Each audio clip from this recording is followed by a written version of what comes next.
I said, empty your mind. Be formless, shapeless, like water. Now you put water into a cup, it becomes the cup. You put water into a bottle, it becomes the bottle. You put it in a teapot, it becomes the teapot. Now water can flow or it can crash. Be water, my friend.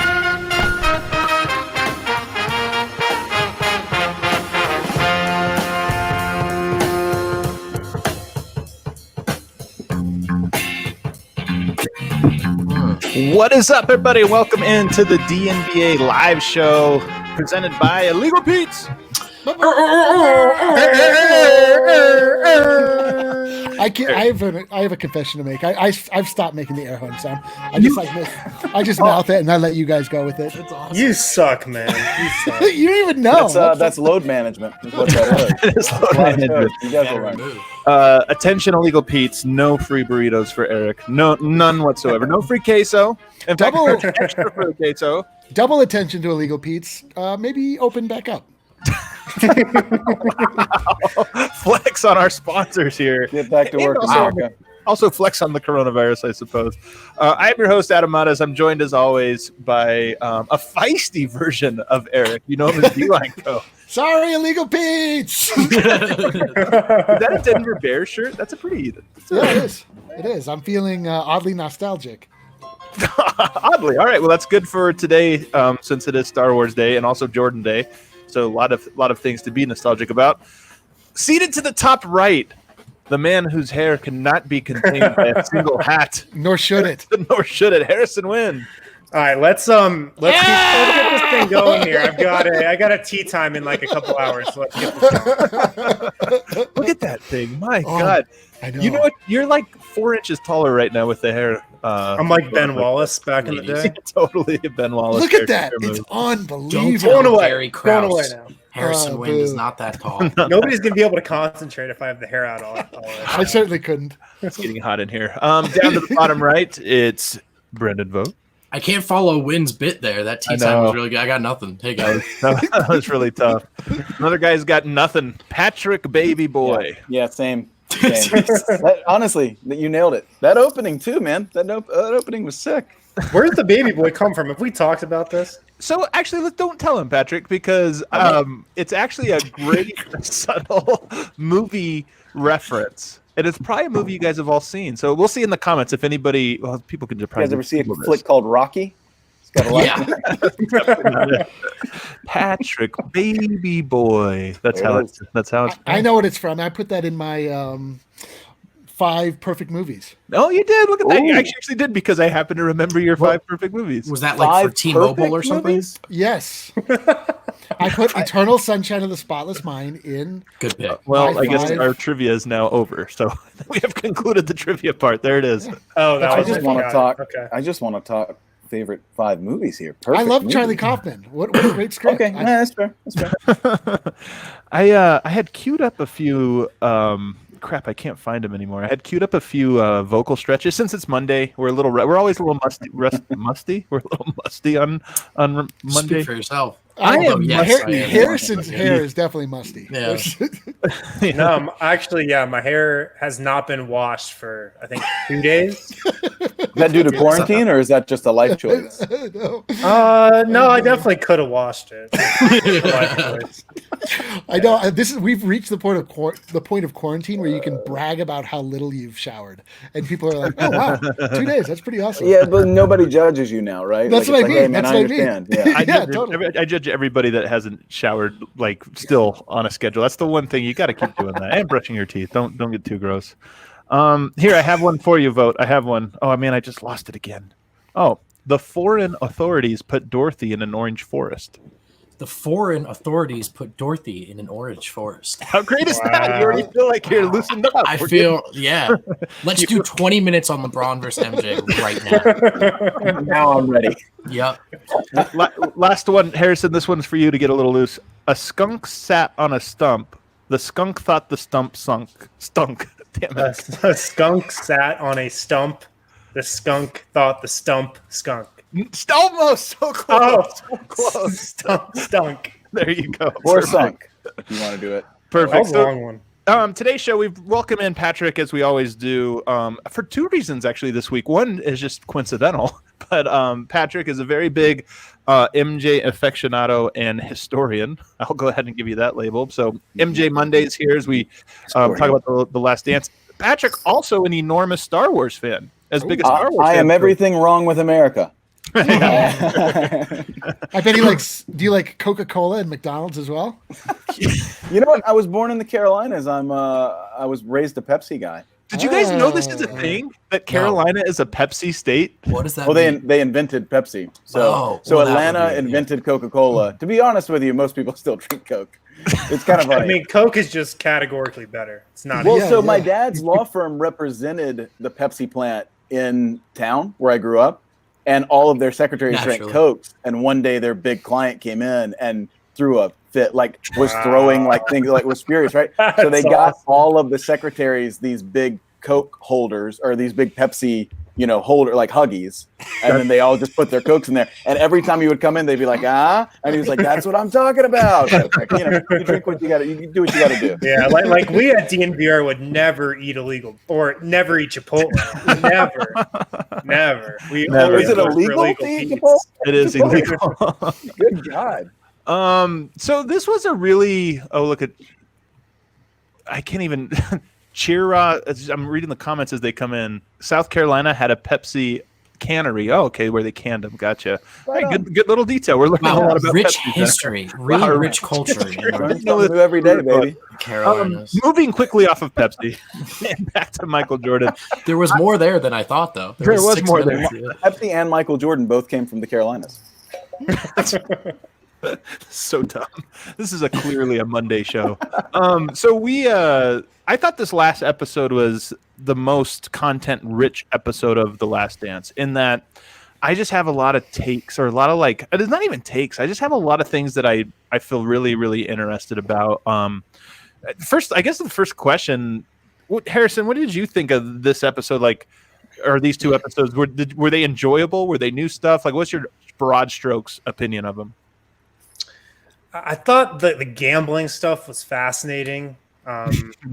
Just like all the gambling stories, and of course leading up into the end of episode 6, where we get a good idea of why Jordan walked away from the first time. Yes. But just the gambling and just the competitiveness, the raw competitiveness that he had, just always continues to stick out. So I really enjoyed episode 6, and just because I feel like we're seeing Jordan continually just actually who he was, just like this freaking asshole who was so competitive on and off the court. He's playing that freaking quarters game where he's trying to get the quarter as close to the wall in his little office, which isn't even a part of the rest of the locker room. And Like, took that L. What the heck kind of game is that? And We're just like 6 for 7. yeah, just how competitive he was every facet of his life was so cool.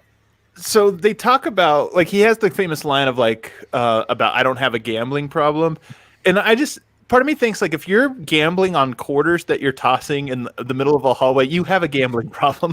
That's What he means by that, right, is I don't have a problem with having enough money to gamble irresponsibly, right. right? Yeah, That's really right. what he's talking about. Sure. He has The if you have a gambling- competitive yeah. problem, you have a gambling Exactly, problem, right? that's what a you're- gambling problem it's the same thing. Yeah. To me, when I watched that, it was like if every time you played a video game, Brendan, and you had to cough up, you had to put money on the line to play it, and you lost it and you didn't care, but you just kept playing. That to me is what MJ's gambling is. I couldn't care less. He just enjoys gambling. It's like people who play online poker with money that just I are think numbers. I think he can afford Yes. to That's the have point. the problem, but the But it's not- problem. Well, yeah, maybe. I mean, it might not be a healthy psychological place to live in, but I don't think it's any different than Mike's already it's just deep like in that winning. hole. Yeah, I think we were going to argue about literally everything on this, because there's a lot of things that I think are, and I'm with you, Eric. Yeah, he can afford to gamble and never run out of money. Yeah. That's Do a whatever he fact. wants. It's just like a number that changes. But here's what I'm talking. Here's the thing is, I felt like these two episodes maybe more so than any other, both turned a critical eye on MJ, but also in a way that he could control. And nothing is more telling than the repackaging of his gambling addiction, which is exactly what it was, as a competitive problem. It's one of those things where it's like, my problem is I care too much. And it's like, yes, you're repackaging an actual flaw in you that maybe you can handle and manage, but let's not repackage this as like, I am just so driven. Don't you think if you were the absolute king of finding a way, right, to win, and regardless of your drive or your work ethic, if you happen to be 6'6" with baseball mitt hands and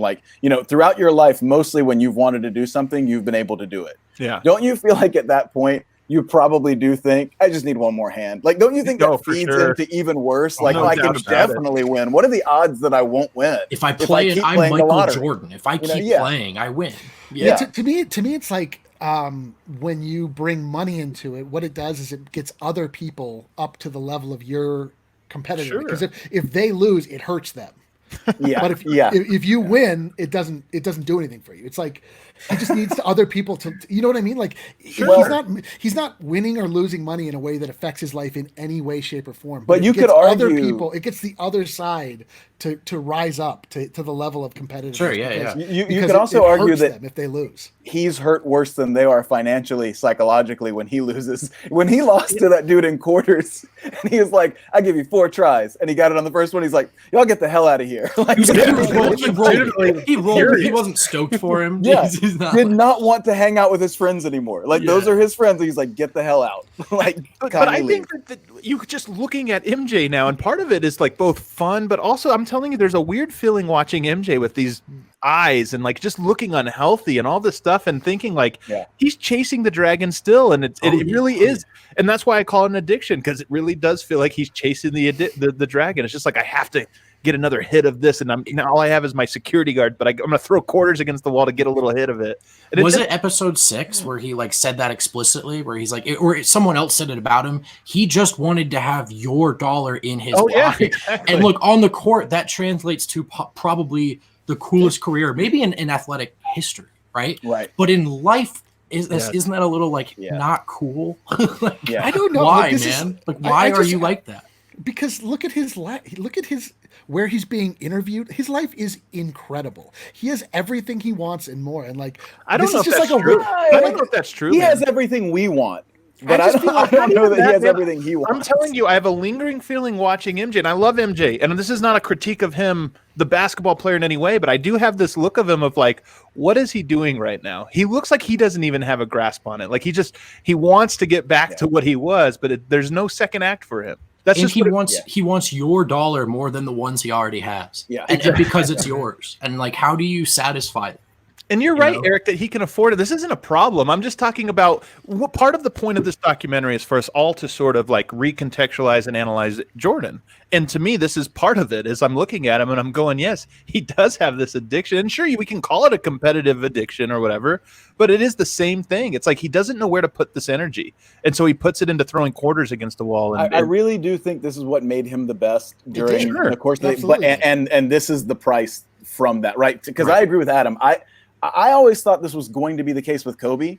And this is part of what makes the death was always going to be really sad. But the loss of Kobe, what made it so tragic to me is like somehow he ended up going this other route and finding this second act that seemed like it was going to be all about inspiration and everything else. Now, Michael Jordan inspires me because anybody that gives to their craft that much, right, and ends up hitting that level, that playing field, and anything that I enjoy watching or studying is incredible. But also, I don't think Jordan. I think he enjoyed the fact that he, inspired people, but I don't think he was ever setting out to do that. He just wanted to prove himself all the time. I think Kobe found like a second niche where he was going to go on, right, for like the second half of his life. And I think Mike has never found that and is never going to. And I love him, but I just don't. You know where that comes from, though, is that Kobe Bryant hit the absolute rock bottom where he was. He became not only a villain, he became a criminal. And he had to completely reevaluate everything in his life. And like, he then had a wife that he cheated on a lot, that then suddenly became like the source of his inspiration. His daughters came into his life, and he sort of had to realize that everything he had done was not only leading him to a path of being like not inspirational, but like literally a scummy human being. And so he, like, Michael Jordan's just always been Michael Jordan. Like, he just is a competitive guy. He's good at everything. Like, there's a million athletes that are the same way, but Michael Jordan doesn't have any other flaws that we can pick out on. Like Charles Barkley is a noted gambler. Like there's a million guys that are like super into gambling because it scratches that itch for them. It's just, but we don't talk about Barkley having. We don't because we don't have anything else. That's the only thing I'm saying is. But there's because we want Jordan to be a certain thing. But I'm telling you, there's so many things with Jordan that we repackage into virtues when it's like. Maybe he's just really freaking great at basketball. Like maybe that's what it is. One of the biggest things about him are not great qualities. It's just he's really good.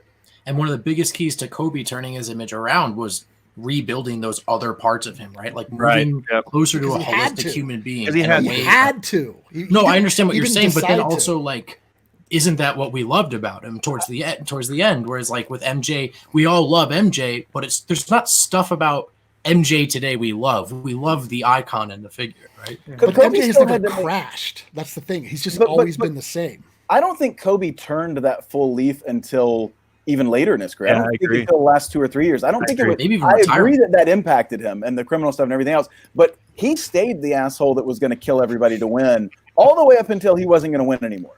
And then at that point, everybody talked about that dinner he had with Jordan where he was like, he left it saying, I'll be damned if that's going to be me. And Michael had always been his idol. And I think sitting there, I can only imagine what they talked about, but I have thought about it a lot. I can only imagine Michael sitting down and giving the least amount of comfort imaginable. Be like, you're cursed.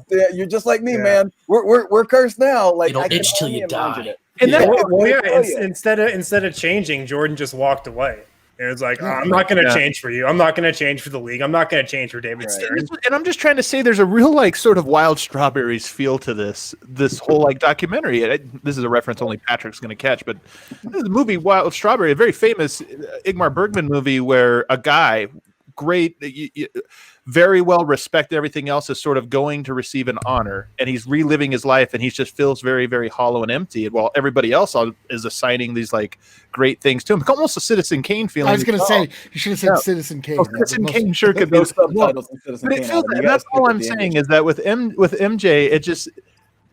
This isn't even a knock on him. It's more about what am I taking from it, and that's one of the things I'm taking from it. Is I'm like, man, he really does seem like he doesn't have anywhere to put everything that made him who he is now.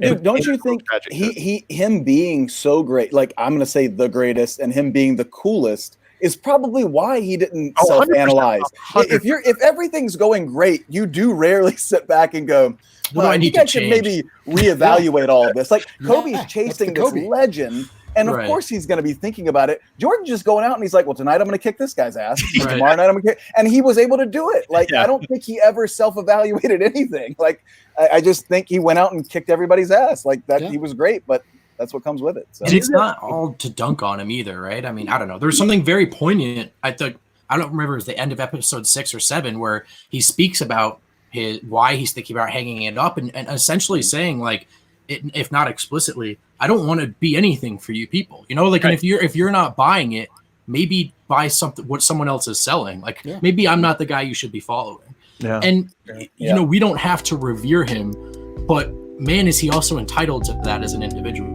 I think. And so I did think that sort of the way they juxtapose those things was really, I thought, poignant in this episode.